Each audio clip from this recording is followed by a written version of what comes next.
It's the Building Code. Zach Witovich here. Charlie Burtwhistle. And joining us today, our producer, John Beck. Hello. Welcome. Well, you might be wondering, why would we bring on our producer, video editor extraordinaire? Today's a very special day on Building Code. Charlie. Today is the 3-year anniversary of the inception of the Building Code. Which is pretty phenomenal. It's huge. It started out with just an idea, a dream, and 3 years later, here we are. It's gone way downhill since Zach and I took over. But it's actually coming pretty close to the 1-year anniversary when we took over too. So a lot of anniversaries today, very special recording today. We're going to be kind of doing a best of and going through some of our favorite moments. And since John edits all of our podcasts for us and listens to all the stories, we thought it would be best to have him on and share with our listeners out there at home. I know we make it seem so easy to put this together, but we've got a lot of people that have over the last 3 years put their spin. They've contributed. We've had guest hosts. We've had people who have come on and hosted with us. We've had people that are over Zoom. They've flown in the office. We've done it at BTU. We've done it at IBS. So we thought it'd be a great way to bring on John and celebrate and kind of give us a perspective from the other side. Just a couple fun stats that we wanted to share with our long-time listeners. You're probably like, we obviously aren't the original hosts of the Building Code, and we've kind of taken it since about May of last year. We've had 23 episodes together. Charlie, this is the data for you. I love that. This is surprise data too. You told me you were going to share some stats, and I'm hearing it live. You haven't heard this yet? No. Yeah. Wow. Okay. Someone doesn't check their emails. So our first episode was with Chris Krebs from Novus on how to use tech to sustain growth. I remember that. May. Yeah. I had a follow-up call with him afterwards. I enjoyed the conversation so much. And we've actually been pointing out we have international guests as well. We've had people from all over the country. So I don't have any stats on that, but I just noticed I missed a stat that was meant to be shared, that it's not just people from the U.S. We've had people from all over the entire planet, which is pretty special. Our very first episode was called The Story of Buildertrend, and it was about how Buildertrend came to be, and it was hosted by Dan Houghton, Jeff and Steve Duggar, and kind of how Buildertrend developed over time. And which is an awesome episode, by the way. It's our number one most played episode ever, and I can see why. It's very, very inspiring to hear them talk about the birth of Buildertrend and where we got today. And if you're a fan of construction, if you're a fan of Buildertrend, if you're a fan of entrepreneurship, great episode. Yeah, I mean, when I traveled for work, a lot of people would ask about Buildertrend and what is it. What's the backstory of our company? I pointed to the podcast, and we can hear all about it from our founders on this first episode. And it's pretty unique because we're based out of Omaha, Nebraska. If you listen to the podcast, you know that. We're totally self-started, and Dan Houghton and Jeff and Steve's, parents, one of their parents' basements. And now we've got over 900 employees. We've had a town hall recently where they talked about like projection of Buildertrend having over 1,500 employees by the end of 2023, or that's insane. Yeah, and so we're going to continue to grow. And the podcast is a really special place for us to get to kind of share that with our listeners. Yeah. A live view into the journey of the company that is Buildertrend. And it's a real privilege. I mean, we not everybody at Buildertrend obviously gets to do this, so it's really cool that Charlie and I, kind of work at Buildertrend. We actually do a lot of different things. Charlie and I were just talking off air how before the podcast, we didn't work as much together, and now we kind of see each other at every meeting, and it crosses over into the episodes. It's like, oh, we were just talking about spreadsheets, and now we're just talking about our customers, which is my favorite part of my job. Yeah, and as you guys can probably tell, Zach and I have grown to resent each other throughout this process. That's not true. No, we're best friends. BT Buds. Yeah. Remember that? That was, our first ever BT episode. Buds. Yeah. And we've had a lot of fun ideas. John, what's your favorite Charlie pitch idea that you've heard in our 23 episodes of hosting the pod? I had to put you on the spot.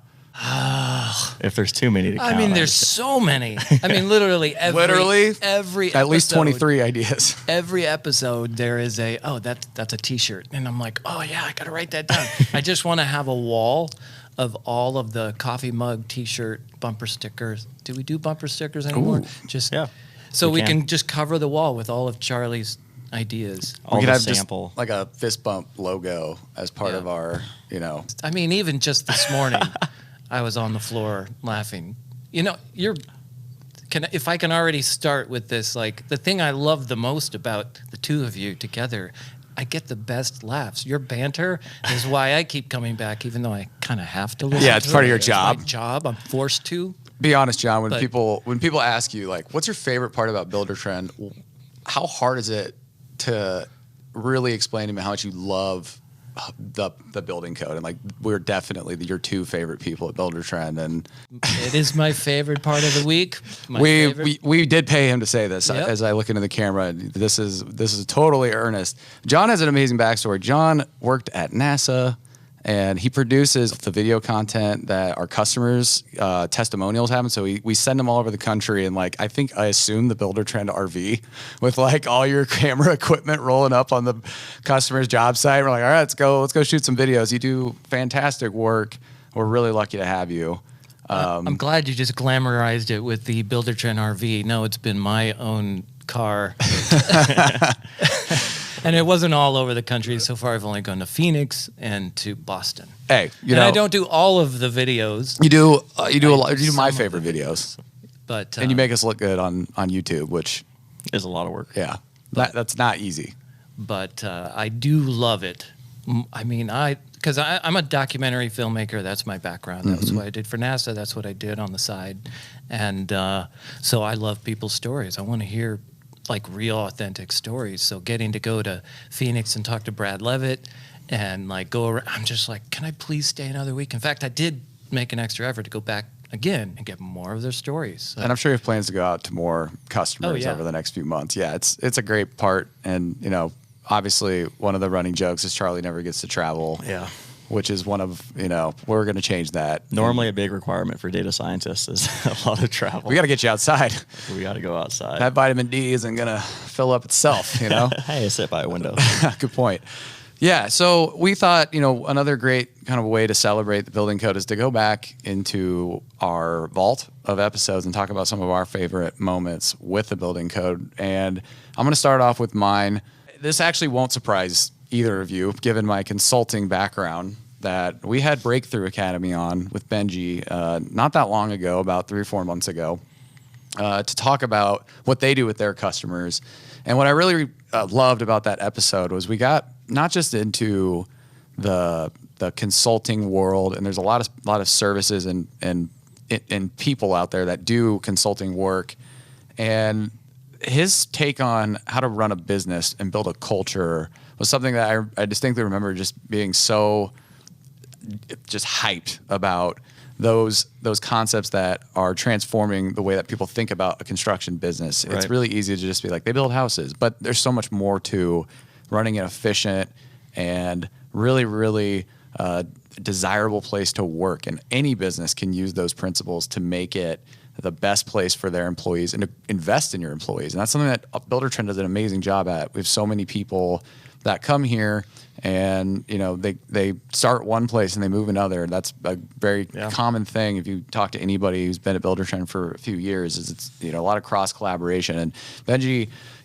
talked about how you could do that in the construction industry and kind of set standards and precedents and write job descriptions and explore benefits. So we're going to listen to him talk about that with us, and then we'll come back and talk about your two. Let's hear it. You'd asked a question, Charlie, about like tactics to hold on to your talented people. So this is about retention, and my perspective on retention is it's fundamentally about engagement, right? You need to have people that feel bought in. They feel challenged. They feel like their skills are developing. They feel a certain way about what they do. And I think engagement is the word that business owners should be thinking about. Keeping people happy is a bit of an abstract concept. It's Right. a bit ethereal. It's like, what does that even mean? Like it's work at the end of the day. So I think the question is like, how do I keep my team hyper engaged with what they do? So there's a couple things. And I mentioned that visible growth opportunities thing, that career path thing. For listeners that want to hear, like we just did a really good deep dive episode on this on our podcast. We'll put a link in the description. But to summarize it, people need to ascend. People need to see that I start here, but then I get up here in time. And that's especially true in trades and construction, where a lot of these roles that we're offering, that we're looking for, like, let's be real, they're not as sexy as like hey, I'm a graphic designer. Hey, I'm a remote like digital marketer. Right. It's like, no, like you are a landscape technician, right? Like, or you're a skilled laborer or whatever. Being able to show, we can talk about how to make those roles sound sexier, which you can totally do as well. But I've noticed that landscape, the title you use for it is something, I don't know, I haven't heard a lot of people Landscape technician. Yeah, landscape technician. Yeah. Well, Titling. These are the small little tricks you do. Yeah, it's like you don't you call it a just beef it up. landscaper, you call it a landscape technician. Yeah. Like you don't call yourself, it's like at Subway, they're called sandwich artists. Like as gimmicky as that stuff sounds, like this stuff works. It's psychology. Like you need to make, what's that? It's psychology, right? It makes it Make it sound cool. Yeah. Make it sound cool, and people will be more likely to be interested in it. But to this visible growth opportunities thing, I think the one thing that we're seeing a lot of our members have a ton of success with is they're thinking through how their organizational chart is designed, and they're linking one node on the system to a higher one, to a higher one, to a higher one. They're getting very clear on what skills, what aptitudes the person needs to develop to move up, what results that business owner would need to see from the employee to move them up. So you're not just giving promotions willy-nilly. Like, there is actual measurable stuff that you need to see, but then they're giving them the training, the coaching, the support that they need to do that. And they're talking about that on the website. They're talking about it in their recruiting messages. It's a big part of the brand and the messaging around the business. That's created a much more attractive thing. That's created a much more appealing offer to the workforce for a lot of our members, whether they be landscapers, roofers, painters, whatever. That visible growth opportunities piece is huge. We just heard from Benji and Breakthrough Academy. Let's move on to Charley, your favorite episode. And You don't want to talk about it all? No, I do. I guess you gave a pretty good intro. Yeah, You don't really I've care said about enough. John and my perspective on it. Great episode. What do you guys think about Benji's perspective? Benji's perspective is very good. I also remember he had a great mustache. Yeah, exactly. Do you remember what the clip was about there, Charles? Yes, I do. And what's funny is we were actually talking about Benji and Breakthrough Academy at the bar last night. So Zach and I were hanging out in a social setting, and we came back and started Surprising. We just can't get enough of each other. Yeah, we started talking about the construction consulting in the podcast, and Benji came up. So for my clip, I actually chose from our episode with Russ Stevens. It was about how to become financially fit. It was a fantastic episode, and I'm not just saying that because he sent Zach and I a book afterwards, which was a very kind gift. If he's listening, thank you, Russ. I have a couple quotes in here that I just kind of highlighted that I wanted to talk about. There's one. He says we talk about 33% markup, which is 25% gross margin on new homes, even higher for remodeling jobs. And a lot of builders find that very hard to accept because in their mind, the game's hard. And it's just a joke if you think you can change those sorts of margins. And that's kind of what the whole episode is about, was like, there's a better way to do things. And a lot of time that's kind of a tough pill for people to swallow because they've always done it this way and it's always been hard. And then they're like, wait, this whole time I could have been charging that much. I could have been doing it this way, making things easier. And yeah, so he has a ton of good quotes in here. There's one that I guarantee I pitched as a t-shirt at the time. I don't know, but he says cash is king, but profit wears the trousers in the industry. So talking about just, a lot of times people focus only on cash flow and not enough about the other parts of their business. Yeah, it makes sense why people are, gravitate toward these episodes where it's really kind of getting into the process and details. You can learn so much. All of these episodes will be posted on our blog as well if you want to dive deeper into kind of what these individuals are doing in their careers. Roll the clip. We target builders between the ages of 25 and 55. Okay. Typically below 25. they haven't really started, but we do welcome builders that are just starting the building company. And we get a lot of guys come to us that I'm about to start, I'm going to join you later. It's no, you need to start now before you actually start this company. But the reason we don't disqualify people for being too old. I would have disqualified myself, but we don't target builders over the age of 55. And the reason for that is these guys have just spent the last 30 years doing building or running their building company in a certain way. And they simply don't believe that the margins we talk about are possible. And in the early days, this was a real challenge when we didn't have the proof behind us, because we talk about 10% net margin. We talk about 33% markup, which is a 25% gross margin on new homes, and even higher for remodeling jobs. And a lot of builders find that very hard to accept, because in their mind, the game's hard and it's just a joke if you think you can charge those sort of margins. But now that we have the proof, because of not only our 500 members, but we work privately with over 100 building companies across 5 countries. So we have all their data. We now have the proof that these margins are achievable, but they are linked to marketing. So there is you can't just put your prices up. There is a process. But having said all that, we still end up speaking to builders over a certain age. Their mindset won't allow them to believe this, because to accept what we're saying as being true would be to accept that they've just wasted 30 years of their life. And for some guys, that they just can't allow themselves to believe that. It's a bit like the Matrix when Neo meets Morpheus, and Morpheus says, we never free a mind over a certain age. It's too dangerous. Yeah, that's the same with the Association of Professional Builders. We never free a builder's mind over the age of 55. That's maybe one of the best analogies I've heard to date. That's incredible. And I love you're speaking my language, first of all. Proving stuff with data is what I do, day to day, right after this episode. When we let you out of the closet. Yeah, I'm going back to my dark corner to do exactly that. And I just love your marketing strategy is like positioning yourself as a thought leader. Zach and I were reading one of the blog articles you guys recently posted about how, the booming construction industry right now doesn't necessarily equate to, booming profits. Is that something that, a lot of people have misconceptions about? And is that another one of those things that you're just like trying to, teach people more than what may, appear obvious on the offset? 100%. It's a big myth in our industry, isn't it? Because too many people focus on cash flow, and I'm constantly at odds with the saying that cash is king.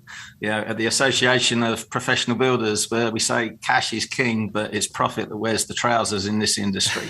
It really is all about profit, because it will bite you sooner or later.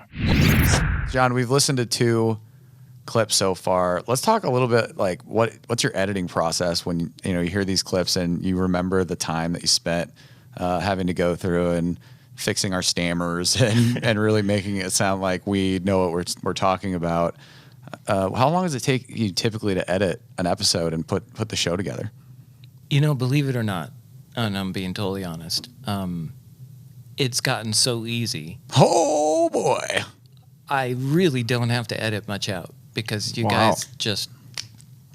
Man, we got to get John. We are naturals. We got to get John on here more often. I've never felt better. I normally just have Zach tearing me down. What? That is just false. That is slanderous. A lot of compliments. Thank you, John. My favorite part, honestly, we'll do a recording, we'll do a clip, and we have a window that you might be able to see on camera if you're on YouTube right now. And John, we can see him, and a lot of times Charlie will do it, and then we'll look, and John will just be like, put his thumb up like, just this morning you were like, that was a slow thing. We try to read it, and our video producer, our producer of the show, Danielle, she'll be in the room and be on the interviews, and so we're always kind of like reading their reactions to kind of like the did we do it right? Did we say the right things? But let's get to your choices, John. As far as what did John? He got 2 episodes, 2 clips. Well, actually, I thought the assignment was to find 3. Oh, so wow, we've got extra credit. It was actually a tough choice to pick between these 2, because I could really, I've been able to identify with a lot of them, but these 2 in particular, like, really stood out. The first one was episode 124 with Bill Gray from New Zealand, Right. because he was talking about building for extreme situations such as earthquakes, and his earthquake story reminded me of my own going through the earthquake. I mean, I've been through a lot of earthquakes coming from LA. I feel like you should, like, real quick share your earthquake story, because you told us, me and Yeah. Zach, that day in the studio, and it's one of the craziest stories I've heard. Like, well, the 87 one was, I thought was bad. That was my first one. But then 94 was a Northridge quake, and that came at like 4:30 in the morning.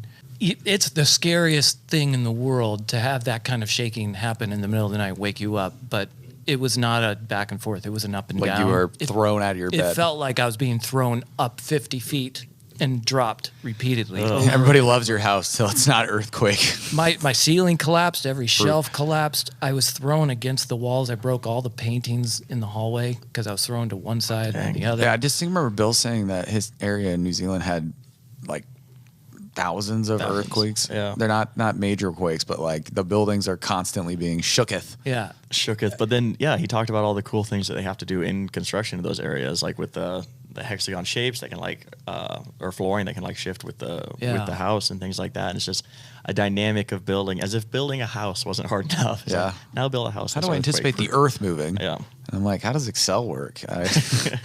You know, it's things like that. It's whenever the crisis happens, that kind of says we need to change things. And so they like went from 5 pages of plans to build a house to 40, you know, just to like get off the ground, Right. like the things that have to be approved, but it's all for the right reasons. Yeah. I mean, and now they're building homes that can sustain that with better foundations and lighter roofs and lighter structures altogether.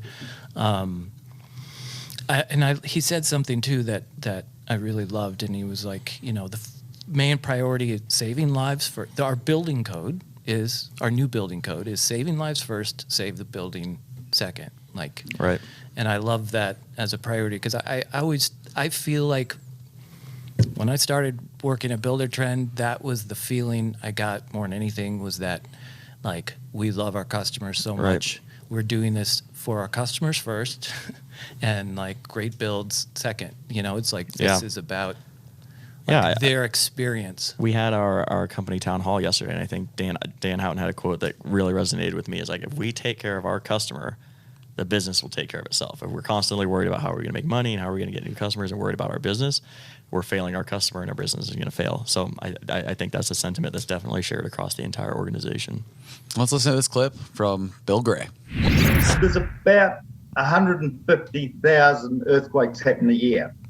Now, when I say that, most of them you can't feel them. Right. But they're out there. About 150 to 200 you feel. Wow. So almost But- one a week? I mean, more or less? Yeah. But only felt in various parts of the country. Yeah. So, Right. you know, like it's not that we're all sitting here getting thumped every week. Just the old earthquake, no big deal. Yeah. Well, it does sort of get a little bit like that. Back in 2010, 2011, there was a major earthquake just down the road, about 100 miles from here, and it took out most of Christchurch, which is a city close to here. Basically they had to demolish roughly 9,000 homes, and there were 170,000 buildings damaged. Wow. So, Wow. yeah, she was pretty full on, I can tell you. We so up to that point, there wasn't really most of the regulations around the earthquakes were based on earthquakes that had happened way back in 1931, so a long time ago, Right. even before I was born. And so once this major earthquake happened, suddenly there were a lot of changes regarding the regulations on how we built. Is there a level that the code kind of sets you at, where like if you get a 5.0 on the Richter scale, your house should maintain its structure? Or is there what's that process of like, what are the codes trying to prevent? Like, how severe of an earthquake can the codes really mitigate the impacts of those earthquakes? I guess the main thing to remember is that the building code, first and foremost, is trying to save lives. So then it's saving lives first, worry about the building second. And so a lot of the work that's been done around the regulations has been to make sure that the building stays up, giving people enough time to get out. Right. And also, if you can, minimize the damage of the building itself. All right, John. So we just listened to Bill and talked about the dynamics of dealing with constant earthquakes, which is kind of unfathomable. What's your second clip? I'm curious. Second clip was pretty recent, just like, a month ago.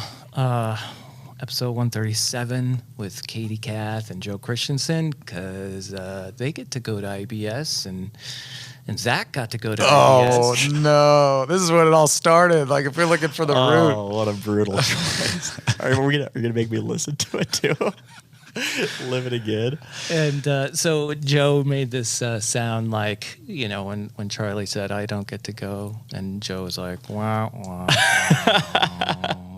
Oh, we're playing that clip, right? Oh, yeah. All right, let's hear it. If you watch the video, when we're doing the interview, we're like looking at the camera, and like he's like, "When we go to IBS," and I like looked at Charlie, and his face is just like. What's tough is the first couple I kind of said as a joke. I know, and it just kept coming up. But then I had to keep saying, I'm like, oh yeah, because it does sound awesome. Yeah. They were doing a panel with Dan Houghton. You were going to your booth. Like I was there. Everything was really, really cool. And so I had to keep saying like, oh my God, that's going to be awesome. But then people start laughing at me because they thought I was sad, and I was. And yeah. You were dearly missed. Yeah. Thank you. I appreciate that. We've already been strategizing on 2023. I think we'll be there. We're calling it now. No. Next year when we do a birthday episode, it'll be post IBS. Charlie's there. We should do a whole blog just like me, like Charlie's adventure in Las Vegas, and like he's like at the mall, and he's like at the I don't even know what's. I go Vegas. to a make your own t-shirt yeah, exactly. store, and just for a full day straight, I'm just printing building code t-shirts.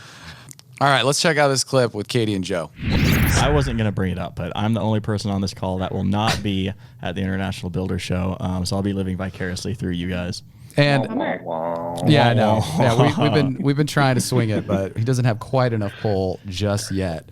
What are you guys going to be talking about? Give a little sneak peek. Don't give too much away, but we're really excited to have you both there in person talking about it. And what are kind of the things that the theme is modern building. What are the first initial thoughts that you're kind of thinking about with that topic? In terms of what is a modern day builder, for me, it goes back to our brand. So for me in a modern day and our clients, I feel like I am my client. 9 out of 10 clients are me in the sense of sort of demographic where we are in our life. We have kids. We like to cook. We want an open floor plan like what you see behind me. We need a mudroom if you're in Minnesota. That's back in that corner. I mean, we all sort of need the same things. And so if we all need the same things, we're all probably drinking the same coffee. We all might have a Peloton in the basement. We might have our favorite pair of Nikes in the back. So we're kind of all behaving very similarly. And so when they are looking for a company, renovation and building, I mean, it seems like it's a really sexy thing to do. I mean, there's no shortage of it. Everybody wants it. Our inbox, probably much like Joe's. I mean, it's insane how many people have the ability and the want to take on these major projects, which is such a huge disruption in life, but no different than when you go to get a cup of coffee. They want the same thing from their build team. They want convenience, they want communication, they want a brand, period. So how are we creating a brand is where I'm headed. Love that. Yeah, that's really awesome. Interesting. Joe, what about you? I think as a modern day builder, you have to be willing to disrupt things. And I say that because we started this business by saying, hey, the guys we worked for, what did we like and what did we didn't like? And they were true artisans, they were craftsmen, they were so knowledgeable, but the guys we had worked for, my business owner and I, they were rough and tough contractors who in the end, the clients respected, but didn't want to invite them over to dinner. they were scared to ask questions. They were, the people that worked for these guys were scared to learn from them, or be, again, I use that word vulnerable because I feel like a disruptive word in our business. And it's even worse. We do commercial contracting as well. It's still so prevalent there. I mean, it is a rough and tough business. And if you don't have thick skin, it can be tough. And I think it's a problem. And I think that's the disruption that you have to have, is that as a modern builder, you cannot be that way anymore. The mountain that we have to climb is how do we make it a customer service oriented business, not get railroaded by the clients. I'm not saying that. I'm just saying, how do we calm the waters, be processed, systemized, so it can be a fun experience. At the end, guess what? I tell people this all the time. This is like my first, I tell people, I'm saying, buckle up. We're going to have conflict resolution throughout this whole thing. But guess what? I'm a fun person to deal with, even through the crap. All right. Well, we just listened to our final clip. We hope you enjoyed this episode down memory lane. I actually got to meet everybody down in IBS for that. Cool. In person. That is awesome. Did you go to the panel? I was working. That's the thing. Fair. I mean, I wasn't there to socialize and just shake hands. I mean, I was working. I forget about quite that a bit. Aspect of IBS. Yeah, it was. I mean, it was a great show, but it's definitely, we're there to make sure our guests have a great experience, and it takes a lot of effort. And Danielle deserves another shout out for everything she does on the IBS side, because it's incredible. Our booth was just insane, and the whole marketing team, really. I feel like our first official shout out has to be Danielle, right? Yeah, so absolutely. She would be here on the mic with us today, but she had prior engagements. But obviously, she's here for every single episode. She actually sits right across the table from Zach and I, so even though you don't see her on camera, she's a part of every episode. We're going to get her on here. She's a little afraid to... We will get her on here. Usually, you'll see her hands moving on a computer. Yeah. Every now and then, you'll catch her at the corner. Is that the third host? She doesn't want to be on camera, but it's if you ever hear a notification go off from our computers, it's always Danielle's, not Zach or I. That would never happen. Okay, so that's first shout out. Who else do you got? I'm going to shout out to our original podcast team on the Building Code. We've got our first kind of producer, which was Brooke Brockman, who's now our VP of Marketing, who really worked with Tom and Paul to kind of bring it to life. And then she passed it off to Kaylee Oxford, who I work with very closely. She's near and dear to my heart on a lot of things, but this was kind of one of her first big projects, and she's very proud of what it's become, and it's exciting that she still gets to be somewhat involved through me, who now is the host. And we were just talking before on the show that she still cares about it and wants it to be successful, and it's really awesome to kind of it lives through her, through me. When I came on as a guest, she was running it. Yeah, she was the Danielle. She was sitting on the... Yeah, she printed out all my questions for me, helped me prep for it. She was very, very kind. Yeah, John, you get a shout out. First off, coming on the pod. True. Never an easy thing to do. It legitimately wouldn't happen without you. We've also got Courtney, who is our director of digital marketing. She obviously helps us come up with the questions and the content. And then Riley actually goes through and writes our questions and our scripts and directs us and gives us kind of guidance on things that maybe we hadn't thought of from perspective. And we also have the other copywriting teams like Chelsea and Lizzie and all the marketing team who really bring this to life. We hope you love it. We love it. And we hope you'll stick with us for another year. Wow, that was a fantastic list of shout outs. I just had shout out my mom. She's the biggest shout fan. out the greatest of all, the moms. My mom, I appreciate you. Thanks for always listening and telling me how great I'm doing. Yeah, that is, I need that. So my mom, I appreciate that too. She likes all the Facebook posts, and she'll text me when we have good episodes. Text me when we have bad episodes. She's like, son, that was odd. No, she doesn't. I'm disappointed in you. Yeah. Oh, no. But yeah, I mean, it's been a fun ride, and Zach and I are very fortunate. We joke around a lot, but at the end of the day, this is a really, really cool experience that we get a chance to do, and not very many other data scientists get to host a construction podcast. So, it's my favorite day of the week for sure. John, you get the final word. My final word is just going to be a little nugget.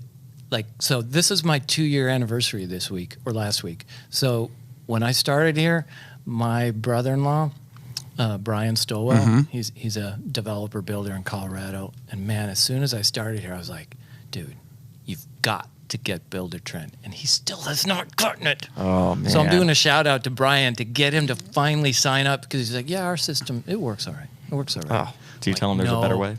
There is a better way. You're gonna love this. It's just everyone has those fears. You know, right? Yeah, listen to Benji's episode. Yeah, that would be a good one. Do it. Just do it. There's an easier way.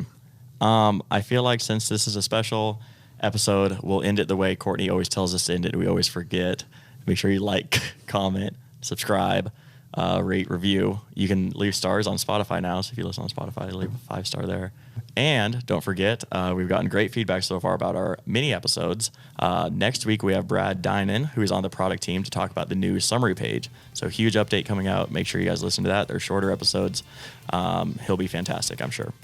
Yeah, always great to have our internal team to be here and talk about what's coming down the pipeline for our software. And tune in next week for another episode of The Building Code. I'm Charlie Wertwissel. I'm Zach Witovich. I'm John Beck. See you next time.